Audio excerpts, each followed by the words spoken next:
Good morning and welcome to this week's Friday Tech Roundup. As always, I will try and cover 5 pieces of tech news in as close to 5 minutes as I possibly can, with the hope that I get to change your Friday even just a little bit. Let's go. Number 1, so we kick things off this week with the end of an era. Microsoft has finally killed Internet Explorer. The browser will be finished on the 17th of August 2021, with Microsoft explaining that the Microsoft Teams web app will no longer support Internet Explorer 11, the most recent and final iteration of the browser. This support will end from November 30th, 2020, with the remaining Microsoft 365 apps and services ending support for the browser next year. Replacing the browser is Microsoft Edge, the computer giant's new browser which relies on Chromium open source software developed by Google for Google Chrome. You can check out more using the link below. Number 2, now most companies from financial firms to healthcare institutions must adhere to certain regulatory standards, but it can be difficult to keep up with the ever-increasing amount of rules and regulations needed to stay compliant. IT teams need better and faster ways to ensure compliance without requiring multiple tools, solutions, or manual effort. Fortunately for them, Puppet, the industry standard for infrastructure automation, yesterday announced a partnership with the Centre for Internet Security. By formally partnering with CIS, Puppet is able to harness the power of CIS's global community of security and compliance professionals to help them build better solutions for their own customers. You can read more using the link below. Number 3, Google Cloud Services experienced an outage yesterday that hit Gmail users across Europe. It's been reported that several key parts of Google's cloud-based productivity suite of products are experiencing technical difficulties, with users all around Europe reporting issues. This includes Gmail, their cloud storage offering, as well as their video conferencing services.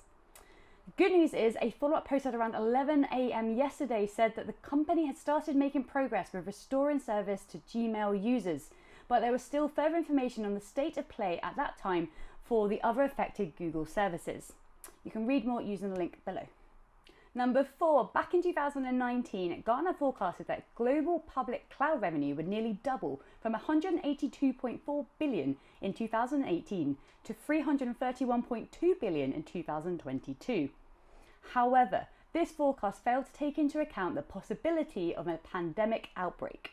With this in mind, new research shows that we can now expect cloud revenues to more than double as organizations embrace the new normal at an unprecedented, accelerated pace. In fact, the National Institute of Standards and Technology published the 5 essential characteristics of cloud computing, which DevPro kindly condensed into a digestible blog post.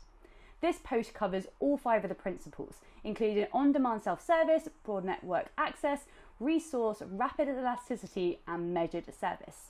You can check them all out and much more using the link in the comments. Number 5, last and perhaps my favourite piece of news, mostly because of jealousy. YouTuber and virtual reality artist Lucas Risotto built his very own time machine.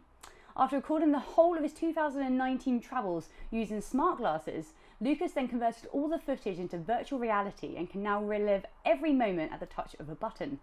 His year amounted to over 7.5 terabytes of data and gives a first account of his life over 2019.